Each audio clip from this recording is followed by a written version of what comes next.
Today we have a Cayman S, an 07 Cayman. This little pocket that closes over the oil fill and the coolant fill is broken. So what happens is this little hook right here always breaks off, right?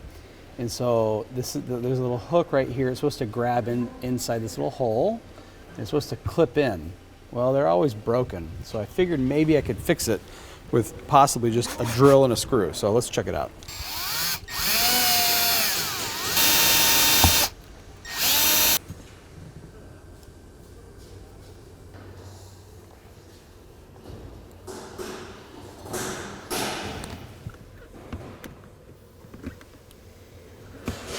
Perfect. All right, well, that's pretty good. I like that. It's not exactly perfect, but I don't know, it saves the customer, I don't know, a couple $100. And every time she comes back here to get something out of the back of the car, it's not laying down like this. So now it's being held in there.